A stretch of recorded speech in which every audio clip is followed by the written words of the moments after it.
Good afternoon, everybody, or I should say good evening for some of you on the East Coast and other parts of the world. This is Patrick from the Poison Pen Bookstore, and we're here with another of our virtual events. And today we have S.A. Lelchuk with his brand new book, One Got Away. And we just got in our autographed copies right here. And there we go. For those of you who would like to order one, I'll go ahead and put it in the comments feed, the comments box on Facebook. And speaking of, I will be largely invisible, but I will be monitoring the comments. So if you have questions for Mr. Lelchuk, go ahead and put them in the comments field, and I will materialize towards the end of the program to ask any of your questions. And in the meantime, Barbara Peters is hanging by from her home office, and I'll hand it over to you, Barbara. Thank you very much, Patrick. It's really a pleasure to see you again. I'm going to call you Saul because SA doesn't come trippingly from the tongue. We had the pleasure of welcoming you in person for your first book, Save Me from Dangerous Men, which we absolutely loved. It was one of our first mystery books of the month. The year, when was it, 2019 or 2018? March 2019. 2019. It seems like a long time. It's taken you 2 years to write this new book, right? This one took a little bit. Hopefully it's worth it. Oh, well, it wasn't a complaint. I was just kind of, spacing it out. Anyway, Save Me from Dangerous Men introduced us to Nikki. And Nikki is a truly fabulous character. I love her. She owns a bookstore, and it's cover for her for her darker role, in which she, let's let Mr. Lelchuk tell you who Nikki Griffin. Go ahead. Sure, thanks. And also, Barbara, it's just wonderful to be back here. Although I missed the in-person experience, it's great to see you again and to be part of the Poison Pen. So thanks very much for having me. So Nikki Griffin, she has two jobs, essentially. She's a bookseller by day, and she loves that. And she loves the experience of that community. And she loves being able to have someone walk into the store needing something, sometimes knowing what they're looking for, oftentimes not, and being able to walk them through the shelves and make recommendations, maybe introduce them to names and authors that they have not thought of or known about, and hopefully finding them a book or two to take them on their way for whatever path that is. Some people, however, might walk into the store needing something that even a book couldn't solve, and that's where Nikki would bring them up to her office above the bookstore, a small, shabby room, not much to look at, dying house plants, that kind of thing. But when they get up there, it turns out that Nikki has another role, and that is PI and vigilante. And she will take on jobs or sometimes offer jobs to help people out of situations that even books cannot get them out of. And for Nikki, she really sees herself, she has this duality to her, but she sees very much both of these halves making her who she is. The books are a real thing for her. And I think she might be a much darker character without the presence of literature in her life. At the same time, she's a rather fierce protector, especially of the defenseless. And whether it's a woman in an abusive relationship or a child or someone defenseless being attacked or maligned by a power that they cannot fight off or control. And that's where Nikki might come to the rescue and save them. And so that's the character in a nutshell. She's a wonderful character. I love the way she rides her motorcycle around San Francisco. When I lived in San Francisco, had a Mercedes 190 SL, which regrettably had a stick shift. And learning to park in San Francisco, curbing your wheels, trying to keep everything together with the clutch and the pedal like this at a red light. I mean, it was exhausting. I really understand why she doesn't want to drive, why she'd rather roar around on two wheels, because it's a real challenge to drive in San Francisco. I think that from what I hear, flying fighter planes is tough, but I would probably pick that over driving a stick shift around in San Francisco. That is a perhaps greater challenge. It really was. I know I was young and strong and, brave at that point. But actually, the scariest part, and then I'll stop digressing here, the scariest part was parking. Because if you forgot to curb your wheels or whatever, you could come back and your car would have been long gone down Telegraph Hill or something. So it wasn't just presence of mind while driving, but it was presence of mind while you were pulling over to the curb. So cable cars were a great solution to that in the places that where they ran. And also San Francisco is a good walking city. I try to walk it whenever I can. I do my best to not end up in a vehicle there. And some of those streets, yeah, they are mountainous, to put it mildly. They do not seem designed for four wheels. No, well, it wasn't built with that in mind. But Nikki's over in the other side of the bay. So Nikki's over in the Berkeley area, which is really been, because of the University of California and whatever, a haven for all kinds of bookstores for forever, both new bookstores, used bookstores, and so forth. So what's the name of Nikki's bookstore? The Brimstone Magpie. So that's a name that it's stuck in my head ever since the first time I read Bleak House by Dickens. One of the characters, grandfather Smallweed, uses that as one of his many imaginative swear words and profanities. And I always thought, I have to do something with this name. I just have to figure out what it is. And in a different life, maybe I'm running a bar or bookshop myself called the Brimstone Magpie. Instead, I worked it into the books. But Nikki said the very first book that she sells, back before she even fully knew that she was going to open a bookstore and simply was storing her books on Telegraph Avenue. And someone walks in and asks to buy a copy of Bleak House, and the rest, as they say, is history. The Brimstone Magpie. Love it. I mean, it is so British. You could be a pub. It actually does sound more like a British pub than it actually sounds like a bookstore. Because they like to get animals, into the mix, so they can also paint those pub signs with, a great portrait of. Does she have a sign outside that's painted with a magpie? She does. So it's funny you mentioned that. In the very end of the second book, One Got Away, she talks about having hired a painter to etch a Victorian magpie into the glass on the bookstore. So I leave book number 2 with a very clear Brimstone Magpie for people to observe as they walk past.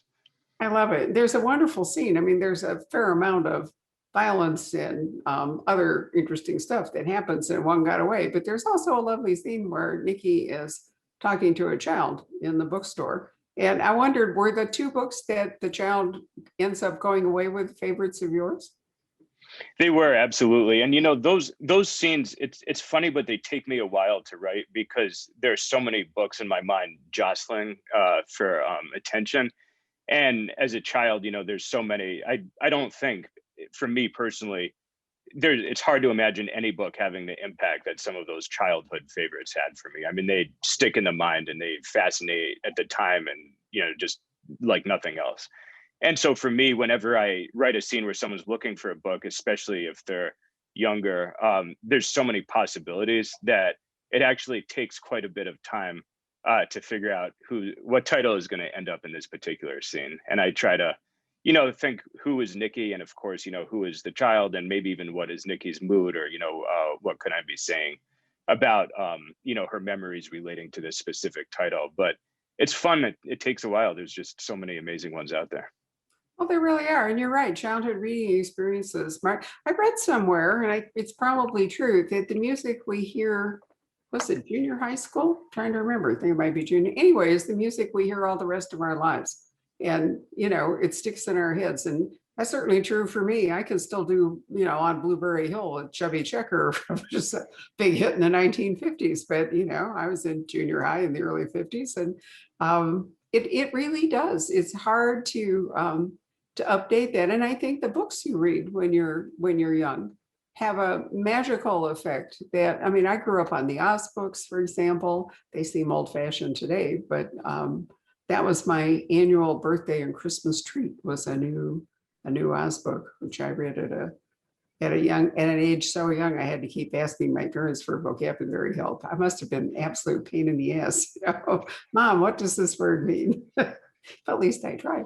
And even in college, I took a course in fantasy and science fiction. I can remember reading The Once and Future King and reading Tolkien. And I was a little bit older, I think, than maybe a lot of people when they read those books, but they really prompt your imagination and enrich your whole life. So I think it's great that Nikki has time, to talk to children and talk to people and sell books. But the point of this book, in fact, is the mission that she's on. And the mission is one brought to her by, what's his name? Martin Johansson? Martin Johannesson, yes. Okay. So what does Martin Johannesson bring to the table? So he is one of several siblings of a very wealthy, prominent, and yet somewhat reclusive San Francisco family, the kind of family where if you looked up the word old money in a dictionary, you might see pictures of the Johannessons. And they, their fortune was built on pharmaceuticals. That doesn't matter that much. But in terms of the plot, Nikki's hired because a con man, very dashing, very good looking, very charismatic, named Dr. Jeffrey Tyler Coombs with a alleged Oxford education. He has been kind of buzzing around and circling the matriarch of the family, Mary Johannesson. And she's in her early 80s, and the son is worried, of course, that she is being taken advantage of, conned, maybe even worse, maybe blackmailed. And so he hires Nikki to essentially get this fellow to follow him and ultimately to get him out of town by any means necessary. Pretty early on in the book, Nikki starts to realize that she's not being given the full truth by her client. And as she goes about speaking to his siblings and to other characters that she starts to meet, and as she starts following the con man himself, she realizes that she's not getting the full story from anyone, but in fact, there might be something much more sinister at the heart of the story going on than a simple blackmail or con or anything like that. So that's the plot in a very small nutshell. But it was, it was fun for me because when I was writing it, we have family friends where they were a similar thing happened where the father was the elderly father who very successful, had a medical practice on Park Avenue. And he was conned by someone, a helper who had been hired to take care of him. And she ended up taking a large amount of money from him. And what fascinated me was not the con itself. People steal all the time. I don't think that's revelatory by any means. But what fascinated me about it was his reaction when his children said, here's what's been done to you, father, and we're going to hire people and try to get it back. And he said, absolutely not. I refuse. He said that this person gave me, a lot of happiness in return for whatever was taken. I'm fine. I don't, need the money. I'm not out on the street or anything like that. And he kind of put his foot down. And I thought there's a fascinating human reaction, not so much the con, not so much the theft, but the reaction to it. And so that works its way into the plot. And I think that as the readers start to get to know the elderly Mrs. Johannesson, they start to realize that she's a more forceful character than perhaps her children would want to give her credit for being. Very true. She's not a person easily conned. It's interesting that we're talking about this on the day that there's a lot of news coverage about the death of Bernie Madoff.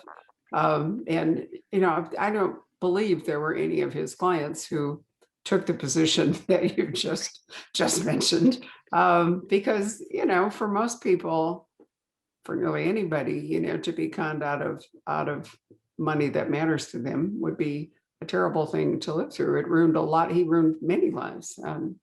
But that's not the position. Mrs. Johannesson in the book is very wealthy, so she can afford, if she chooses, she can certainly afford to lose some money.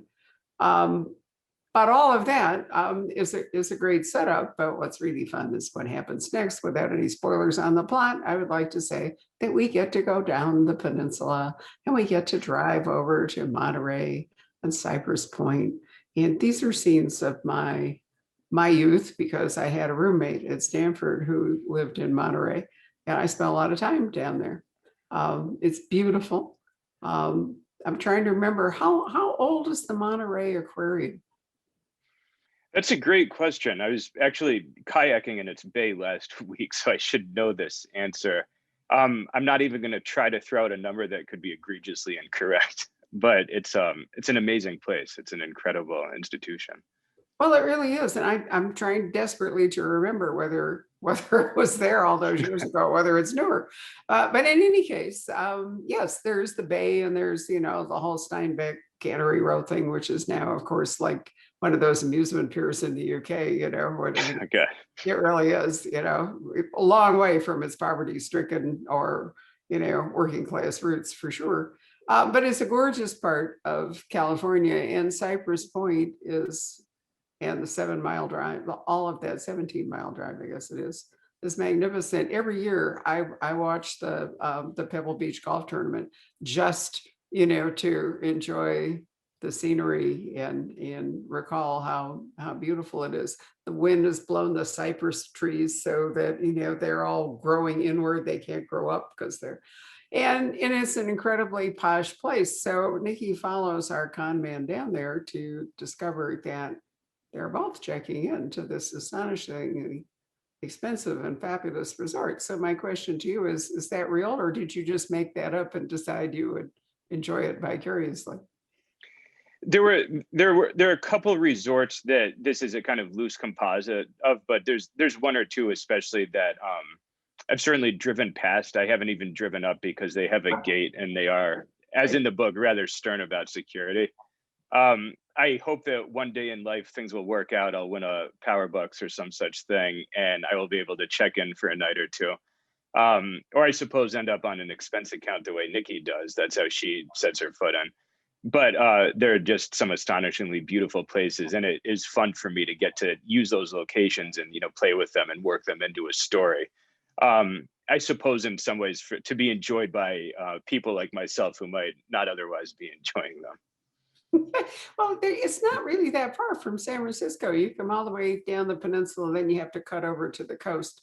I once had to drive to Los Angeles and thought I would take the scenic route, Highway 1 down the coast. So we cut over, and unfortunately, when there is a landslide, as happens, right around Big Sur, you are screwed. You have to drive all the way back to what is it, El Camino or whatever the road is, and down. I mean, so it's a slightly risky thing to head over to the coast if you're going to go south. But Nikki on her motorcycle, I mean, talk about a gorgeous ride.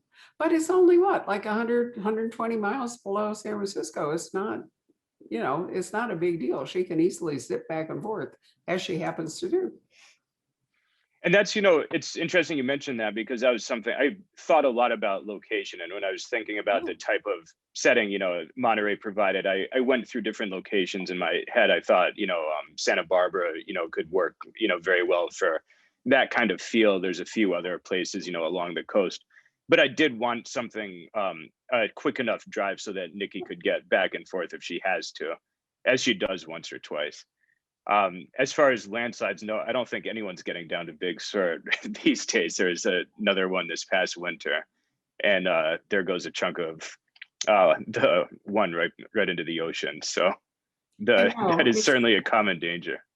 It is a danger, and because the mountain range is right behind it, there's no real roads through it. You just don't have it. It's just Highway 1, or you go back over to the flatland on the other side, on the east side of the mountains. But there you are. And California soil is not granite, and so landslides are a frequent occurrence, but one hopes that Monterey and Carmel and all will not wash away. We can only hope. Anyway, so there's Nikki in this wonderful posh setting, and unfortunately, I don't think we should tell you what happens, but it's really cool and very surprising. And in fact, the whole book is very surprising. So what social issues, since we can't talk about the plot, I know that you really like to address some serious stuff, even though, these are humorous, kick-ass, all those good stuff. But what is it that you wanted to underline in this book? Absolutely. So I think a couple of things, and some are certainly more pronounced than others. So, for example, the Johannesson family themselves, I'd been reading a lot in the papers, like most of us, about the Sackler family, for example, who I think it's fair to say have done a rather extraordinary amount of harm to the country through their products, and probably to many other countries. And so, I think that this is one of the kind of fascinating things about America specifically. I won't say just America, but wealth is celebrated, and the more wealth you have in many circles, the more celebrated you are. And whether you're looking at the, fortunes of plantation owners or of slaughterhouses or some of the railroad tycoons, I mean, going back in history, many people with the most money were not particularly nice people, and they weren't doing the nicest things. So that was always in the back of my mind. And, I don't think there's much that I could say that's going to ruffle the Sackler's feathers. But at least, when I write a book, I can be kind of, thinking about these things. Socioeconomics are certainly, another thing that's always on my mind. In fact, I think it's pretty hard to live in California these days and, not have these thoughts running through your head. And so for me, when I think about setting, I do try to kind of juxtapose in a way that shows not just, a literal streetscape or landscape of where someone is, but also to kind of, loosely paint a suggestion of what larger truth, is out there. So for instance, the very end of the book, the second to last chapter, I think, shows Nikki, riding up Market Street through this, rain slashed, cold night. And she's looking up at these, gleaming, beautiful, tech towers with these, very, very, well-known companies inhabiting them. And then in the doorways, are crowded with homeless people, sleeping there. And so I think that in those, small moments and images, it's not some huge part of the book.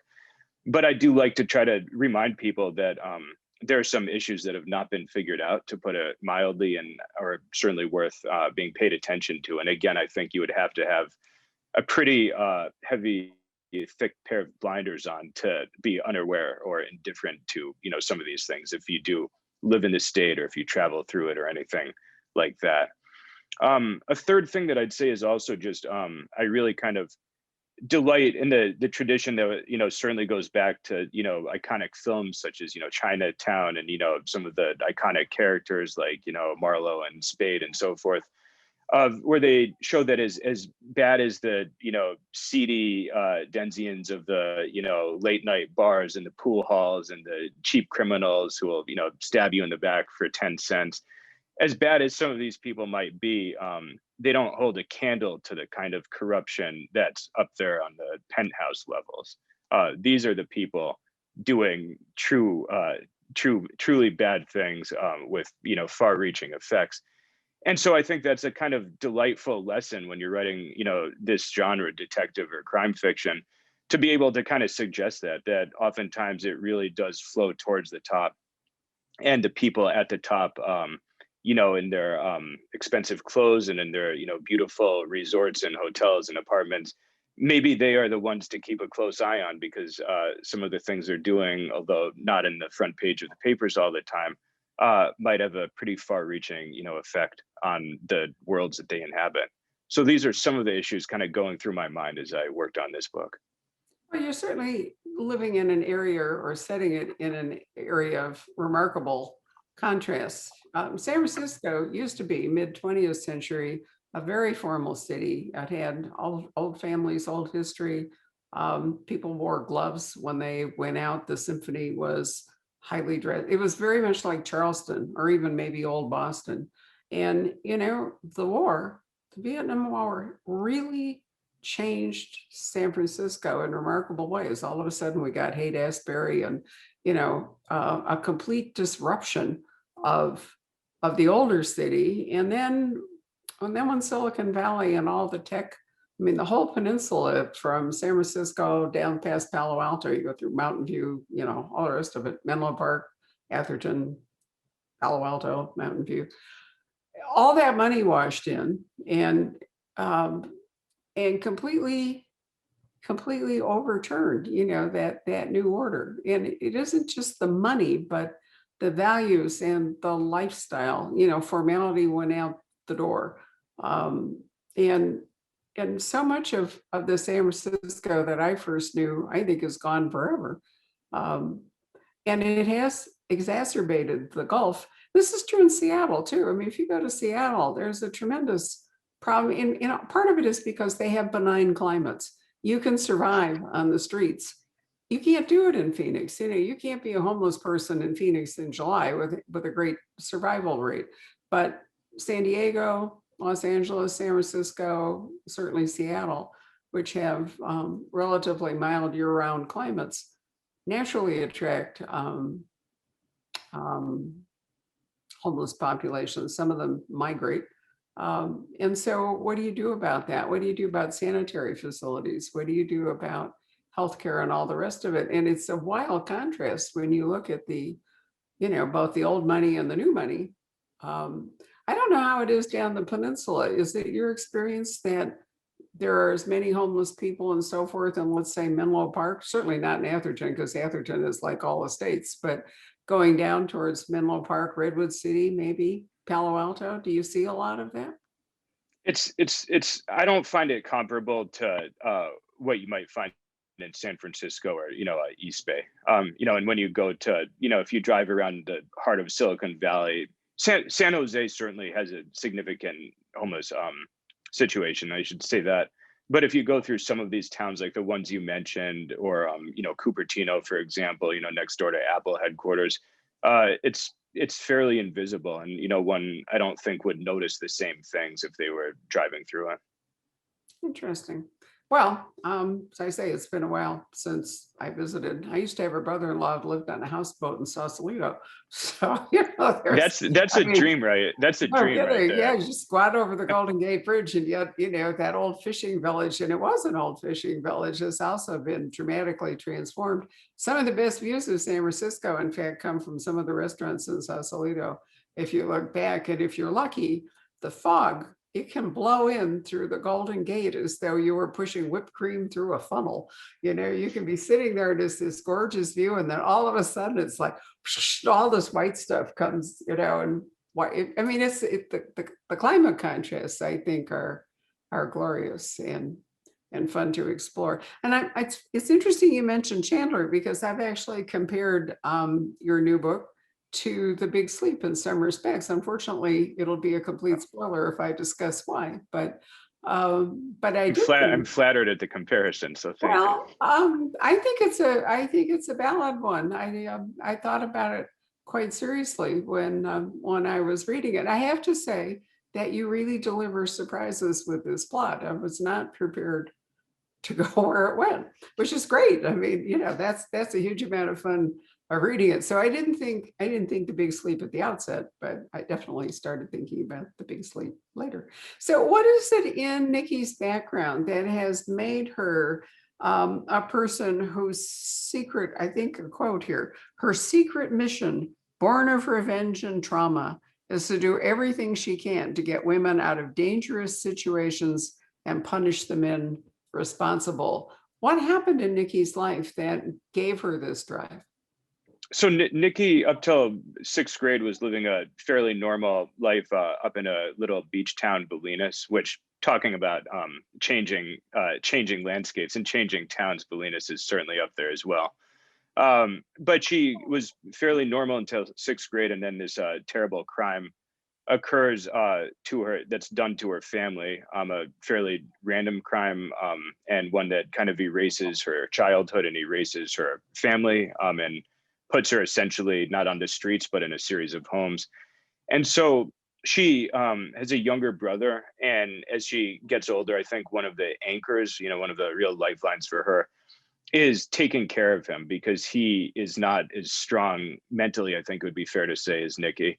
And so he starts to collapse and deteriorate, and he finds his way to all kinds of, drug problems. And part of Nikki being able to keep herself level is knowing that her brother needs her. And I think that without her brother, then she would be really a more darker and maybe a more reckless character. I think Nikki, as she grows older, she has some strokes of good fortune. She ends up living with a foster family who are nice to her. This is after several others who are not. She finds her way to a local library, and this again is a saving force for her. And books really do allow her to kind of stabilize and to get a grip on herself. She's someone at that point, she's a teenager, and she's already struggling with issues of violence. When people say things to her, she has a hard time preventing herself from lashing out. And part of Nikki's maturation, in her life from adolescence to 20s and going on, is learning how to temper and contain those urges, and to start to understand that her violence, those tendencies, is not a good thing. It can be a useful thing if controlled. And so a huge part of her own life is discovering moderation and proportionality, and sort of understanding that you don't react the same way with the same amount of force in every situation. And I think that discovery of modulation is a big thing for Nikki. As she gets older, I wanted to make some of her questions, more universal ones. I think most people when they're in their 20s are wondering, what am I supposed to be doing here in the world? And, what's my role? And like, what was I, put here to accomplish? And what might I achieve? And for Nikki, these questions are going through her head the same as any others. And then she gets a job at a shelter, a domestic violence shelter. And she starts to realize that maybe this is something that she can do. And this is something she can throw herself into. She also sees the shortcomings of the shelters. And these are, tragic shortcomings that I wish they were fictional. They're not. That this is not a perfect system. The legal system is far from perfect when it comes to protecting domestic violence victims. And Nikki starts to understand that there might be a role for her. And if you want to call it vigilante, you can, or anything else, but that there might be a role for her to stand independently of the law and independently of the support of the shelters, and be able to protect some of these women who will not be left alone by their abusers. She starts becoming a PI essentially because she realizes that she's pretty good at it. She has skills that lend themselves to PI work. She's patient, she's methodical, she's extremely observant. She tends to be fairly soft-spoken. People oftentimes underestimate her or don't size her up in the way that they probably should be doing. And she also has a talent for violence. It's undeniable. And so these things put together create someone who's pretty good at PI work. And she certainly takes on cases that fall outside her core mission. But when it comes to someone who is defenseless and who's being hurt and is in physical danger or harm's way, she never charges for those cases. She never really questions what she's doing. She certainly doesn't hesitate to put herself in a considerable degree of danger to stop them. And that's kind of at the core of who Nikki is. It's a reflexive action. It's not something that she has full control over. It's something she's going to do just the same way that if I tap on my knee with a hammer, I'm going to kick my leg up a little bit. It's very reflexive for her. It's interesting, whether to decide whether she's a vigilante or she's really more in the tradition of the knights of old, on quests where they went out to slay dragons and protect maidens and so forth. I mean, they were certainly extra legal. Well, there wasn't much in the way of a legal system anyway, but they definitely were. And one of the hallmarks of the PI genre has always been that the PI is loyal to the client, not to the system, not to the cops, whatever, but loyal to a client, and therefore they're not police procedurals. They don't have to follow that the rules. So they can champion their clients in ways that are sometimes extra legal. But to do all this, Nikki has to be in good physical shape. This is not all mental. She's not all doing this, on a keyboard. So what kind of physical preparation does she have, and what kind of physical training does she do?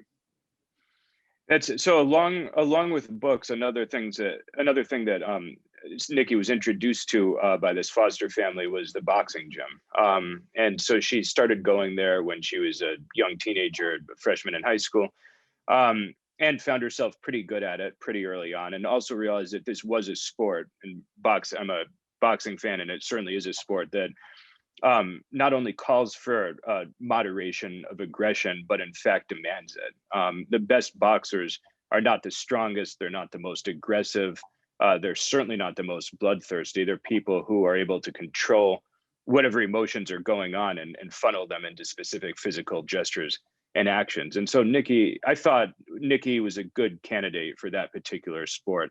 And it also allows her, of course, to exert a degree of force over people who get in her way, especially, as I said, because they are underestimating her. I also should say that I never wanted Nikki to come across as a kind of Terminator character. I never wanted her to be the person who is a super spy who can take out 30 people in a aircraft hangar or something like that before they have time to blink, and then the smoke clears and everyone's on the ground.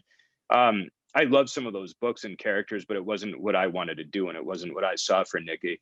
I wanted her to be able to think through her problems, to apply mental calculus to physical situations. And also to understand that there's times when she's going to be able to fight her way out of of something, and there's times when she won't be. And some of the situations in this book, or the first one, are moments where Nikki does not get violent because she knows it would not end up well for her, that it's a situation where it's too stacked against her. So I wanted that to really come across as an element in the book, that she is a human being and she happens to be good at what she does, but she's no superhero. Does she have weaponry available? I mean, you've talked about her physical conditioning and her boxing skills, but does she also carry any kind of weapons? She does. She carries a gun, and she'll use it if need be in a proportional setting again. She also carries various, I suppose, tools of the trade, if you wanted to call them that. Brass knuckles, stun gun or taser, all these things have found their way into her handbag at various times. And sometimes if she is going for a specific mission or objective, that there's something that she wants to be doing, she might equip herself in a certain way to get that done. And I think we see that play out in One Got Away in a couple of the scenes. I won't go into too many details, but if Nikki thinks she has to subdue someone, she might try to bring something along that would help her do that job. Well, certainly one of her best weapons is her focus. I mean, she has a laser-like focus, and you know, if you are that intent, if you are that focused, you can do surprising things, and most people aren't. So I think they might underestimate her resolve as well as her quick responses. So she does get into a number of interesting situations in the book as it progresses. And I wish this is a book where we could talk about the end during this. We have had a couple of follow-up to these kinds of events, like a book club, where the deal is if you come, you need to have read the book because it's going to be full of spoilers. So I'm thinking about putting together sort of a serial book club where I can invite several authors and we can actually talk about how their books play out, because there's so many more things to discuss than we can actually do. So it took you an extra year to write this book, which is good. Are you working on book 3? I always like to know where you're going. Absolutely. So this one, after this book, I finished it up just as the pandemic hit last year. And right when things started shutting down, I'd had an idea for a standalone in my mind for a couple of years. And I thought, if there's ever a time to write it, it's a pandemic, because what else am I going to do? I could bake sourdough bread, I could learn origami, or I could try to do this idea. I grew up in rural New Hampshire. I grew up on a dirt road, middle of the woods in an old country house dating back to the 1700s. And and it was a small town. It was a town where everyone knew each other. And I always thought it would be really fun to set a book there. So the very basic premise is that family moves into town. The husband is a musician a former musician, I should say, with the Boston Symphony, and his wife is head of school at a local private school. And they move into town and buy this idyllic, beautiful country house. And then someone leaves a pie the first night on the door as a welcome present. And it turns out that there's a note attached to the pie that is quite terrifying. And then as they settle into their existence, the fellow starts to realize that strange things are happening. He starts to wonder if he's being watched. He starts to wonder if people are outside the house looking in, or perhaps even getting into the house.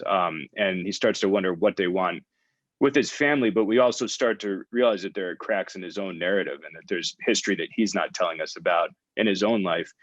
And so ultimately, I wanted to start to present the reader with this question. Are the problems with the town that they moved into, or the problems with the family that moved into the town? And so that's what I spent the last year on. It was a lot of fun for me. I certainly want to come back to the Nikki books. I have ideas for certainly the third one and a couple more after that in a less fleshed out form. But it was enjoyable stepping away for a little bit and taking on a standalone, because I've lived with Nikki for years. I mean, that very literally. I literally will have conversations with her. She's in my head, which can be a delight. I think that's one of the fun parts of a series, that you get to know a character so well, because you literally do spend so much time with them, thinking about them, talking to them, asking how they might react in a certain situation.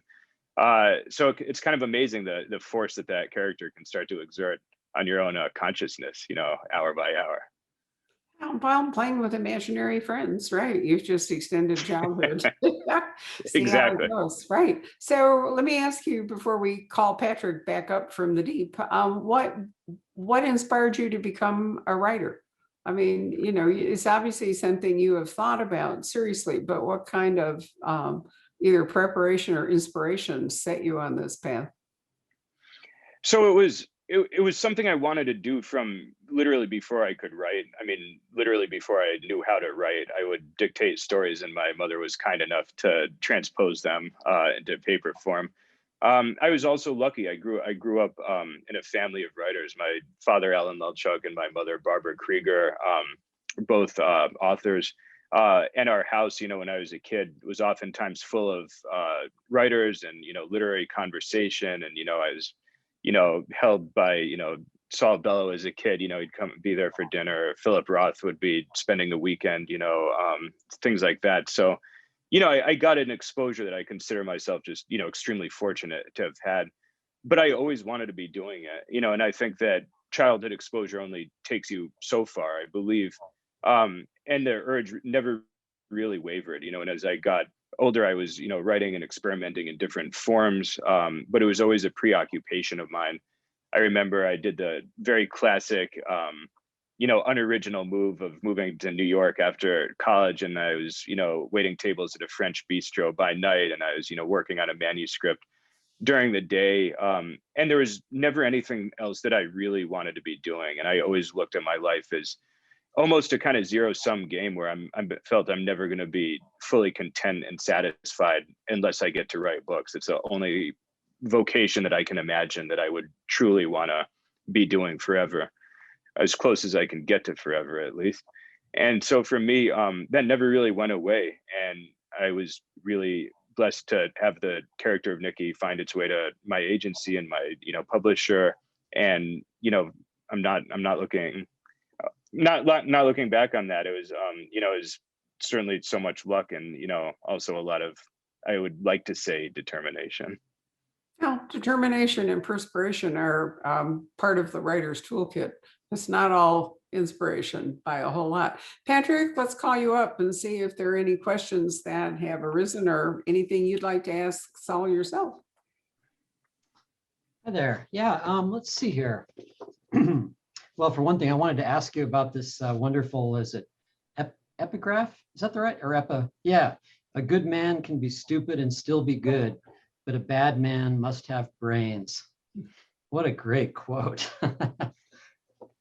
Maxim Gorky had some gems, certainly, but that to me just seemed to kind of sum up something about the book and certainly the character of Coombs himself.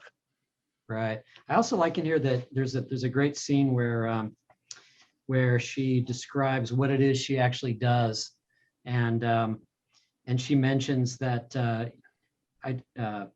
when I'm not selling books, I try to do a little of what your crowd call philanthropy, my own special brand of the stuff. I like that too. I'm glad you mentioned that. Thank you. There's a lot of humor in the books. We've talked about all kinds of serious stuff, but one of the reasons these books are so much fun to read is they are fun. Yeah, that scene was fun for me because there is, I like Nikki has certainly a dry sense of humor, but it's very much there. And in that moment, she's frustrated. She's angry that this wealthy family has been kind of making her jump through hoops and seemingly not fully understanding the fact that there are real lives and real people at stake here, other than themselves, of course. And so she gives that little speech to Mary Johannesson with, I think, measures of some cutting humor, but also genuine frustration at wanting this very, very wealthy person to jump down to street level and try to see it from her perspective as well. Do you have a physical, I'm sure you do, a physical image of your character in your mind when you're writing, or does it morph? And is it based on anybody real? So it's not based on anyone real. Nikki isn't, and I have a loose physical image. I could certainly describe my character's when needed. But I generally try to think of characters a lot I'd like to define them in my mind by their actions, by their speech, by their mannerisms, certainly, their habits. And so that to me goes a long way along with physical description. Martin Johannesson, when he hires Nikki in the beginning, he's very kind of fastidious, and he's, immaculately dressed in a perfect suit and a perfectly knotted tie and so forth. But I put in a few little mannerisms to kind of show that maybe this someone is a little edgy and a little dissatisfied, and maybe there are, a couple of thoughts going through his mind that he's not, voicing out loud. And so I try to kind of shade in what a character looks like with a lot of the secondary descriptions surrounding what they're doing in a given moment. It's interesting how each reader will fill in those blanks, and create something unique in their own imagination. So as far as specific questions, there is one from Debbie, and she asks, how would it have changed the plot for you if the con person had ripped off a person who was less wealthy, where every penny is important? Would that have worked for this plot? Yeah, that's a good question, and it kind of speaks to what Barbara was getting at earlier with mentioning Madoff. That I don't think it would have worked because it would have made his crime unforgivable in a certain way. If he was someone cold-blooded enough to leave someone truly destitute, then certainly the reader is not going to want to have much forgiveness for that.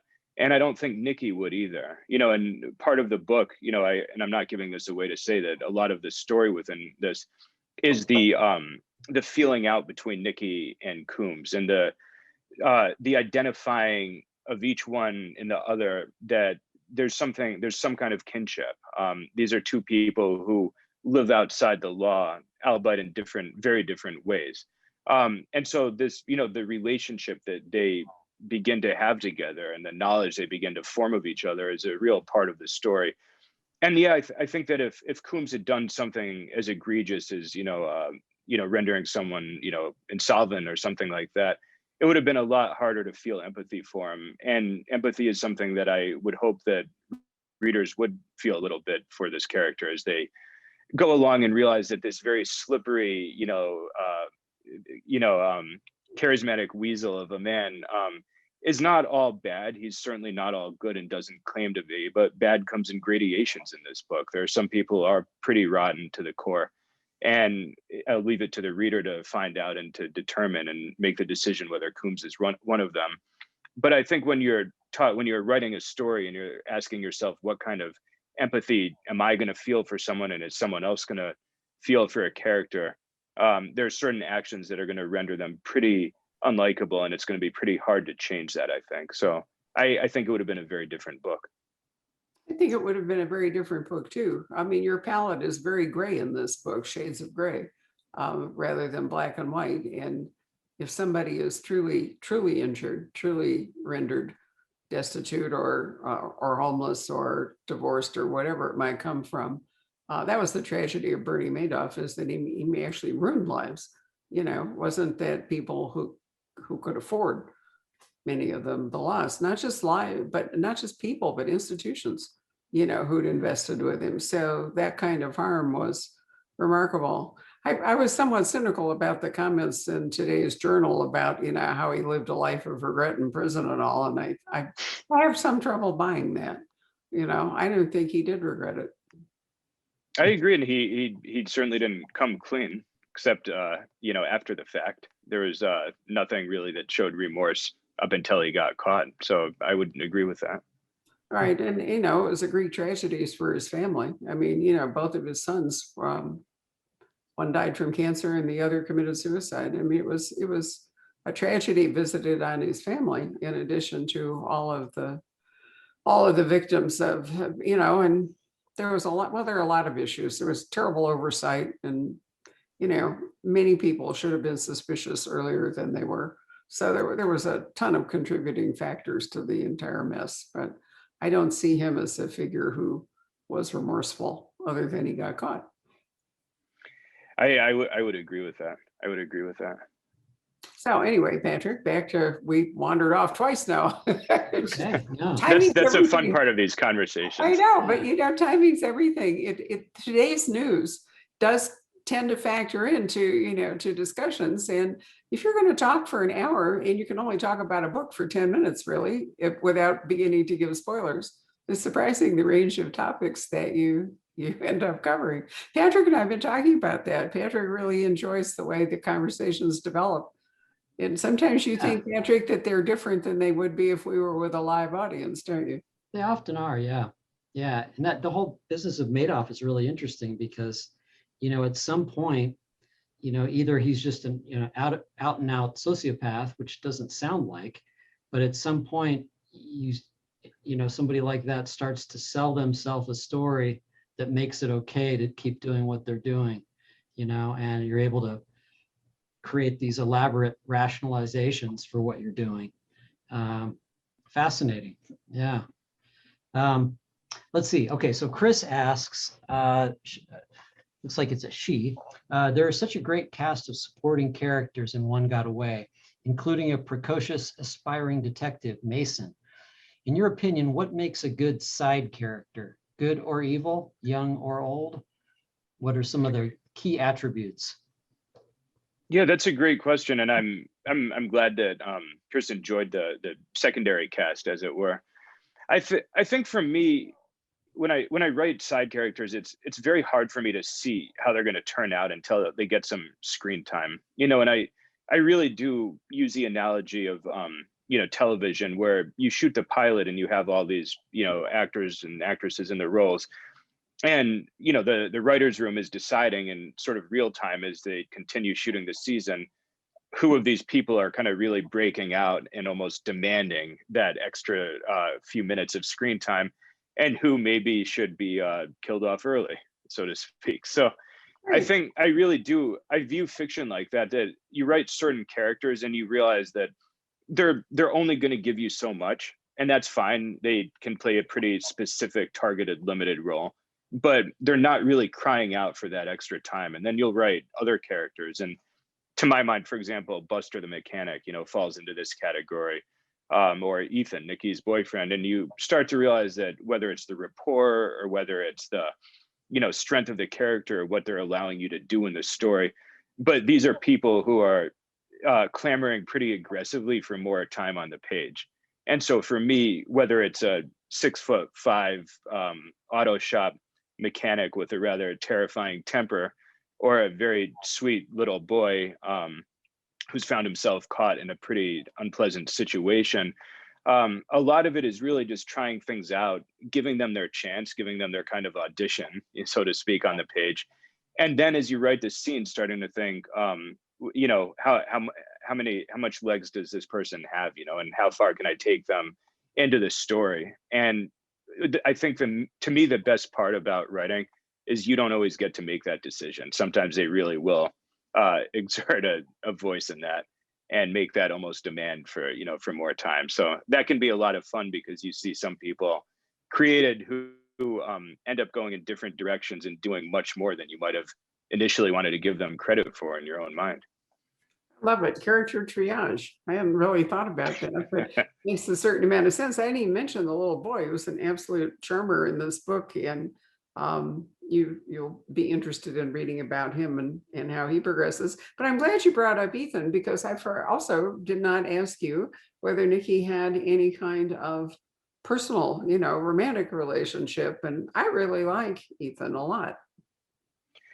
One of the first questions my publishers asked me when they had not yet officially taken the book, but they were thinking, you know, about it, and we had a conversation, and one of the questions was, is Ethan going to come back in book 2? And I said, I like him, Nikki likes him, I think he is going to find his way back, and they seem quite happy with that.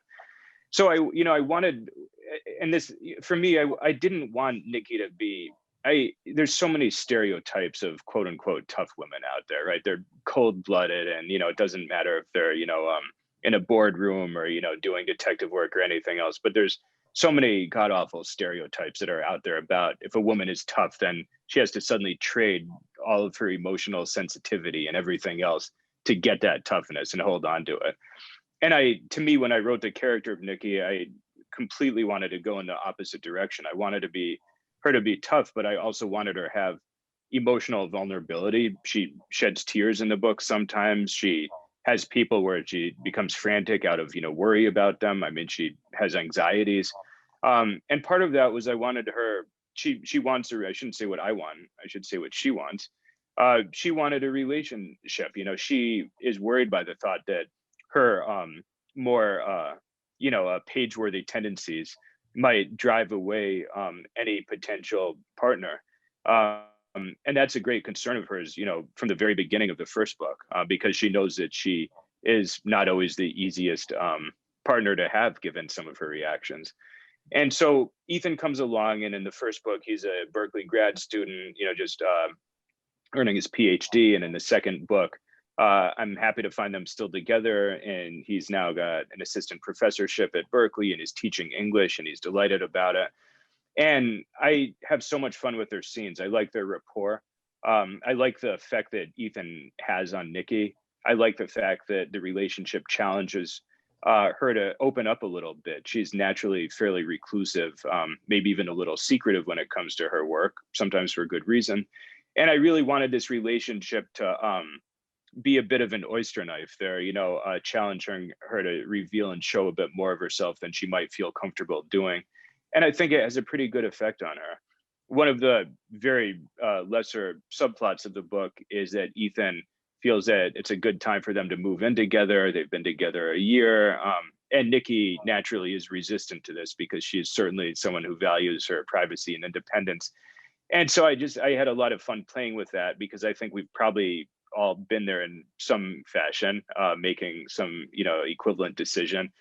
And I think that adds a level of realism to the story. I didn't want every page to be Nikki running around, getting the bad guys. I think that if she is struggling, and especially the quieter moments, with some of these more universal decisions, that I think it does add something to the character. So Ethan, to me, I wish him only the best for both of them. And I like to think that they will stick together down the road as well. You're the only one who can do it. So, we'll see how it goes. Right. Patrick, anything else? No, that's about it for the questions. Great. Well, it's really been a pleasure to connect with you again, Mr. Lelchuk. I love Save Me from Dangerous Men. If anybody watching this has not yet read this glorious book, which has come out now in paperback, I truly recommend it. You can certainly read One Got Away without having read it, Save Me from Dangerous Men. But since only book 2, seems to me smart to read the first one and then read the new one. And I'm pleased to say that Mr. Lelchuk signed our copies. Well, he signed a ton of them for Save Me from Dangerous Men, but we sold them all. And now he has definitely signed One Got Away. So don't let your copy get away. So thank you very much. We're going to make a podcast out of this. And of course, the video will live forever on our Facebook page. So do encourage your friends who might not have discovered Mr. Lelchuk or missed this event to download the podcast or watch the video. And I hope we'll see you again. Do you anticipate book 3 may publish next year, or is it all sort of up in the air at the moment? A little too early to make an exact prediction, but I'm optimistic. I'm hoping. Well, I'm optimistic too. What would April be without you? So well, hope for the best. Standalone, by the way. This is the standalone or the third book in this series? This would be the standalone. Yeah, sounds amazing. Yeah, it really does. Yep. You'll fall into Jennifer McMahon territory and some other authors who've written books up in that part of the country. So it should be fascinating stuff. Anyway, it'll be a change from the Bay Area. If we're going to go all the way across the country to the extreme east, it'll be fun and show off your various talents as a writer. So good night, everybody. Thank you very much for joining us. And thank you so much, Barbara and Patrick, for having me. It's always a pleasure. And I hope to see you and do this again in Scottsdale sometime soon. So do we. That's great. Good night. Good night. Good night.